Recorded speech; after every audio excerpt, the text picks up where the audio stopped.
নমস্কার বন্ধুরা, welcome to Rupa's food story চ্যানেলে তোমাদের জানাই অনেক অনেক স্বাগত। আজকে আবার একটা দারুণ রেসিপির সাথে হাজির হয়ে গেছি। আজকে বানিয়ে দেখাবো আলুর কুলচা। খুব সহজে একদম জলের ভাপে কিভাবে এই এত সুন্দর আলুর কুলচা তৈরি করা যায় এবং সাথে থাকবে একটা চটপটা আলুর চাটনি। খেতে কিন্তু বন্ধুরা অসাধারণ লাগে এবং দেখতেও কিন্তু ভীষণই সুন্দর। তাই অবশ্যই প্রথম থেকে শেষ পর্যন্ত বন্ধুরা ভিডিওটা দেখো। আশা করি তোমাদের কাছে ভীষণ ভালো লাগবে। আর দেখতেও যেমন সুন্দর, খেতেও কিন্তু বন্ধুরা অসাধারণ লাগে। তাই ঝটপট দেখে নাও আজকের রেসিপি। এখানে দেখো আমি 300 গ্রাম মতন ময়দা নিয়ে নিয়েছি। এবার ময়দার মধ্যে দিয়ে দেব স্বাদ অনুযায়ী একটু লবণ। ময়দা দিয়ে আজকে বানাবো। আর তারপরে দিয়ে দিলাম 1 চামচ মতন চিনি, দিয়ে দিলাম এখানে হাফ চামচ মতন বেকিং সোডা আর 1 চামচ মতন বেকিং পাউডার। আর দেখো 2 চামচ ভর্তি মাপের তেল এখানে দিয়ে দিলাম।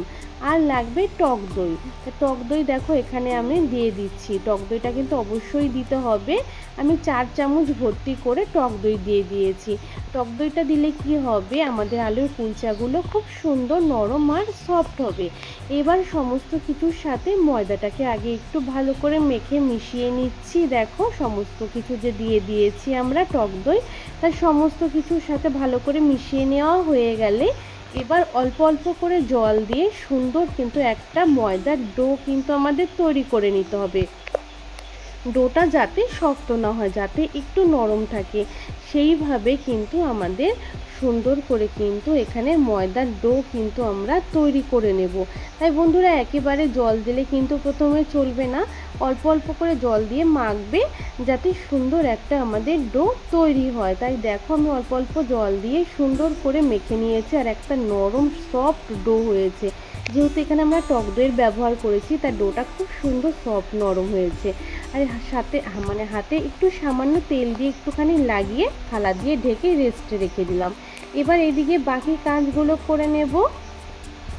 এখানে নিয়ে নিয়েছি বন্ধুরা আমি সেদ্ধ আলু। তার সেদ্ধ আলুটাকে একটা ম্যাশার দিয়ে খুব ভালো করে ম্যাশ করে নিচ্ছি। তোমরা যে যেরকম আলু পুর নিতে চাও সেই অনুযায়ী আলু নিয়ে নেবে। তাও দেখো খুব ভালো করে আলুটাকে ম্যাশ করে নিলাম। এবার আলুর মধ্যে দিয়ে দেবো কিছু মশলা। দিয়ে দিলাম প্রথমে একটু স্বাদ অনুযায়ী লবণ, দিয়ে দিচ্ছি পেঁয়াজ কুচি। এখানে পেঁয়াজ পুরোটা দেবো না, হাফ দেবো আর হাফ আমার পরে আবার লাগবে। আর দিয়ে দিয়েছি আদা কুচি, আর দিয়ে দিলাম অল্প একটু লঙ্কা কুচি, আর দিয়ে দিচ্ছি এখানে কাশ্মীরি লাল লঙ্কার গুঁড়ো। দেখো কাশ্মীরি লাল লঙ্কার গুঁড়ো 1.5 চামচ মতন দিয়েছি, সুন্দর রং হবে। দিয়ে দিলাম এখানে চাট মশলা 1 চামচ মতন, চাট মশলা দিয়ে দিয়েছি। আর এখানে নিয়েছি শুকনো লঙ্কা গুঁড়ো করে নিয়েছি ভেজে, জিরে গুঁড়ো ধনিয়া দুটোই ভেজে গুঁড়ো করে নিয়েছি, আর সামান্য একটু গরম মশলার গুঁড়ো নিয়েছি। দেখো প্রথমে ভাজা জিরের গুঁড়ো দিয়ে দিলাম, তারপরে দিয়ে দিচ্ছি ধনিয়া গুঁড়ো আর একটু করে রেখে দেবো গরম মশলা গুঁড়ো, পুরোটাই নিয়ে নিয়েছি এখান থেকে। আর সামান্য একটু দেখো শুকনো লঙ্কা যে ভেজে গুঁড়ো করেছিলাম তার থেকে অল্প অর্ধেকটা নিয়েছি আর অল্প একটু রেখে দিলাম, এটাও আমার পরে লাগবে। তা অবশ্যই আজকের ভিডিওটা হতে চলেছে ভীষণ ভীষণ মজাদার বন্ধুরা। তা অবশ্যই প্রথম থেকে দেখো, আশা করি তোমাদের কাছে ভীষণই ভালো লাগবে। এবার দেখো সমস্ত কিছু দিয়ে আলুটাকে কিন্তু সুন্দর করে কিন্তু আমাদের মেখে নিতে হবে। দেখো হাত দিয়ে চটকে সুন্দর করে মেখে নিচ্ছি, এতে আলু মাখাটা খুব ভালো হবে। আর আলুর রঙটা কত সুন্দর এসেছে দেখো। আর একটুখানি ধনেপাতা দিয়ে দিয়েছি, তারপরে আবার একটু ভালো করে মেখে সুন্দর করে নেব। আলু মাখা কমপ্লিট। এবার তৈরি করব আলুর একটা চটপটা চাটনি। তার মধ্যে এর জন্য সেদ্ধ আলুকে টুকরো টুকরো করে কেটে নিয়েছিলাম। এর মধ্যে দিয়ে দিলাম পেঁয়াজ কুচি, একটু লঙ্কা কুচি, আর যে ভাজা গুঁড়ো মশলাগুলো ছিল রেখে দিয়েছিলাম সেই গুঁড়ো মশলাগুলো এখানে দিয়ে দিয়েছি। আর এখানে দিয়ে দিলাম বিট লবণ। বিট লবণটা দিলে কী হবে, আলুর চাটনির স্বাদটা বেশ সুন্দর হবে। আর দিয়ে দিলাম একটু চাট মশলা। চাট মশলাটা দিলেও বেশ সুন্দর এর একটা টেস্ট আসবে। আর দিয়ে দিলাম একটুখানি কাশ্মীরি লাল লঙ্কার গুঁড়ো দেখো, আর দিয়ে দিচ্ছি সামান্য একটু চিনি। আর এখানে দেখো তেঁতুলের পাল্প নিয়েছি, তেঁতুলটাকে ভালো করে জলের মধ্যে গুলে ছেঁকে নিয়েছি। আর সেই তেঁতুলের পাল্প দিয়ে সুন্দর করে এবার আলুর একটা চটপটা চাটনি কিন্তু আমরা তৈরি করে নিচ্ছি। এই কুলচা দিয়ে এই চটপটা আলুর চাটনিটা দিয়ে খেতে কিন্তু দারুণ লাগবে। কিন্তু দেখো এইভাবে খুব সুন্দর করে ভালো করে মেখে নিতে হবে। তোমরা যদি কেউ একটু মনে করো ঝোল ঝোল খাবে তাহলে তেঁতুলের পাল্পটা আরেকটু বাড়িয়ে নিতে পারো, তাহলে আরেকটু ঝোল ঝোল হবে। আর যদি কেউ একটু শুকনো খেতে পছন্দ করো তবে এরকম করে মেখে নেবে সুন্দর করে আলুটাকে। দেখো এইভাবে খুব সুন্দর করে মেখে নিচ্ছি আর খুব সুন্দর একটা গন্ধ বেরোচ্ছে, যেহেতু আমরা ভাজা মশলা ব্যবহার করেছি। দেখো আলুর চাটনি কিন্তু আমাদের একদম পারফেক্ট রেডি। এবার দেখো যে ডোটা আমরা রেস্টে রেখে দিয়েছিলাম সেই ডোটাও কিন্তু এখন কিন্তু আরও অনেকটা ফুলে গেছে আর অনেকটাই কিন্তু আরও নরম হয়ে গেছে। এবার একটু মেখে নিলাম হাত দিয়ে ভালো করে, হাত দিয়ে দেখো একটু ভালো করে মেখে নেওয়ার পর এটা থেকে আমরা লেচি বার করে নেব। যতগুলো লেচি করা যায় সেই অনুযায়ী আমরা একটু লেচি করে নেব, তবে লেচিগুলো খুব ছোট করবে না, একটু বড় বড় করে লেচিগুলো কিন্তু আমাদের করতে হবে। দেখো এখানে লেচিগুলো সুন্দর করে নিচ্ছি।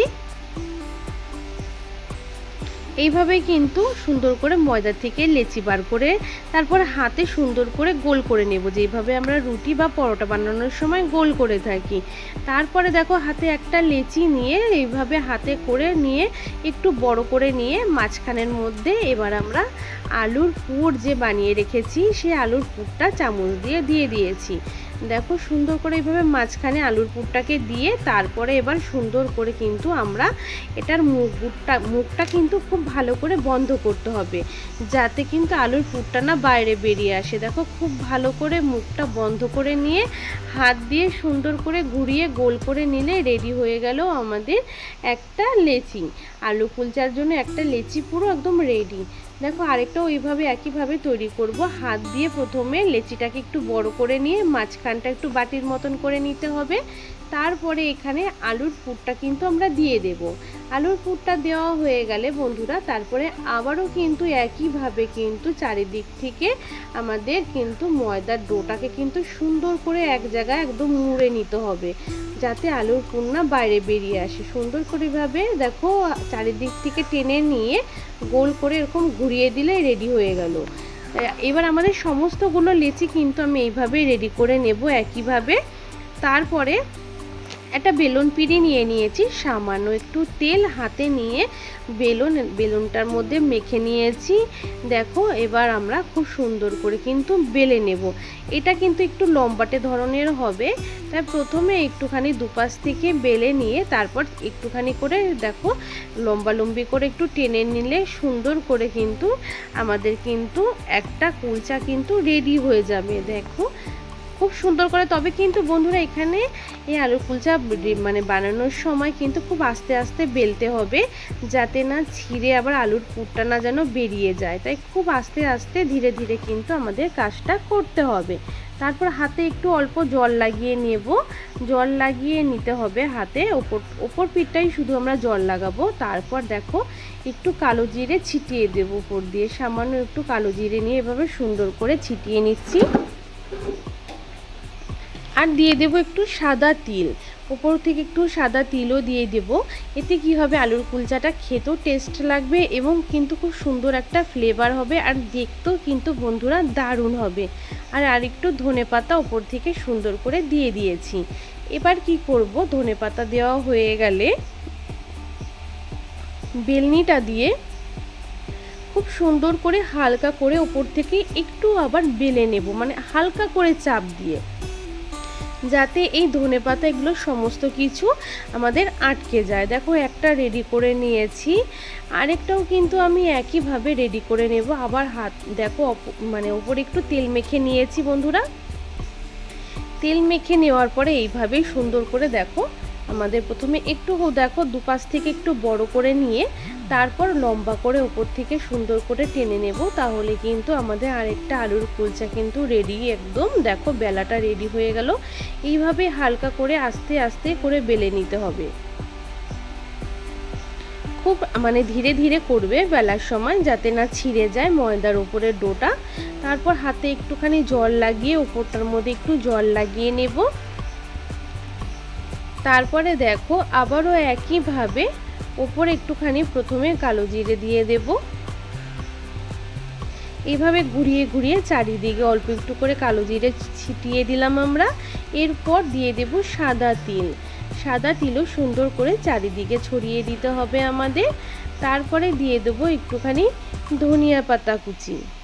আবার ধনিয়া পাতা কুচি দিয়ে একইভাবে কিন্তু আমরা ওপর থেকে সুন্দর করে কিন্তু ছড়িয়ে দেব, দেখো যাতে দেখতে খুব সুন্দর লাগে। তারপর বেলনি দিয়ে আবার হালকা করে একটু চাপ দিয়ে এগুলোকে একটু বসিয়ে দেব, ব্যাস। তারপরে রেডি হয়ে গেল আমাদের আরেকটা আলুর কুলচা। এইভাবে সমস্তগুলো আমি তৈরি করে নেব। এরপর একটা দেখো কড়াই বসিয়ে নিয়েছি, কড়াইটাকে আগে থেকে তেল হালকা করে একটু তেল দিয়ে গরম করে নেবে।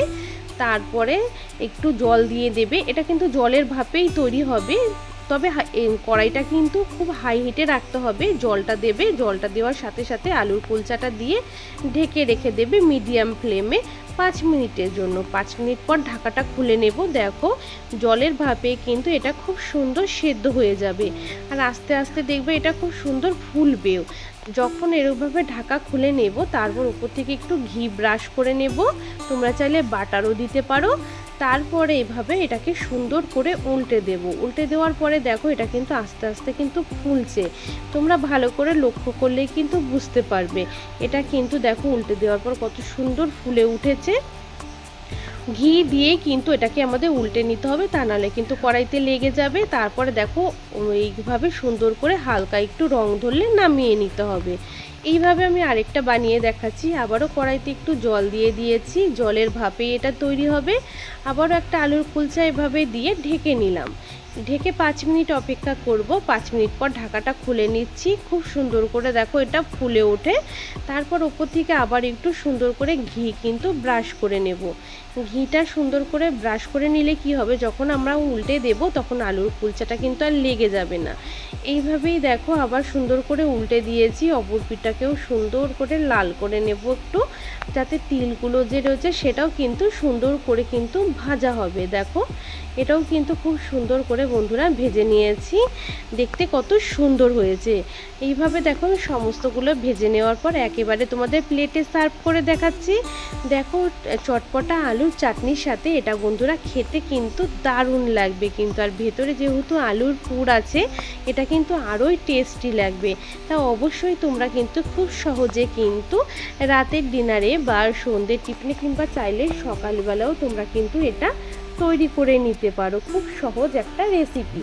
যদি ভিডিওটা ভালো লেগে থাকে অবশ্যই বন্ধুরা প্লিজ ভিডিওতে একটা লাইক করবে, এবং এই ভিডিওটা আরও অন্যান্য বন্ধু এবং ফ্যামিলি বন্ধুদের মাঝে বেশি বেশি করে শেয়ার করে দিও। আর এই চ্যানেলে যদি কোনো নতুন বন্ধু এসে ভিডিওটা দেখো অবশ্যই চ্যানেলটাকে সাবস্ক্রাইব করে নেওয়ার অনুরোধ রইল। প্লিজ প্লিজ চ্যানেলটাকে সাবস্ক্রাইব করে নিও, পাশে থাকা বেল আইকনটাকেও প্রেস করে দিও। আমি যখনই কোনো নতুন ভিডিও আপলোড করব সেই ভিডিওর নোটিফিকেশান সবার আগে তোমার কাছে পৌঁছে যাবে, আর তুমি আমার সমস্ত ভিডিওগুলো দেখে নিতে পারবে। আমার সমস্ত বন্ধুদের জানাচ্ছি অসংখ্য ধন্যবাদ। এখনও পর্যন্ত যেসব বন্ধুরা আমার সাথে রয়েছো এবং কমেন্ট করো, খুব ভালো লাগে তোমাদের কমেন্ট পড়ে, সেসব বন্ধুদের জানাচ্ছি অসংখ্য অসংখ্য ধন্যবাদ। সবসময় এইভাবেই আমার সাথে থেকো, পাশে থেকো, এবং তোমরা ভিডিওটার একটা লাইক কমেন্ট অবশ্যই করো। মনটা সত্যি খুব খুশিতে ভরে যায় যখনই তোমাদের লাইক কমেন্ট দেখি। আরও নতুন ভিডিও বানানোর উৎসাহ জাগে কিন্তু মনে। এইভাবেই বন্ধুরা সবসময় তোমরা আমার পাশে থেকো, সাথে থেকো। আর আমি ভগবানের কাছে মনে মনে প্রার্থনা করি তোমরা এবং তোমাদের পরিবারকে নিয়ে সবসময় খুব ভালো থেকো, হাসি খুশি থেকো এবং সুস্থ থেকো। আবারও নতুন ভিডিওর সাথে হাজির হয়ে যাব তোমাদের সামনে। আজ তাহলে এই পর্যন্তই, দেখা হবে আবার নতুন ভিডিওর সাথে। বাই।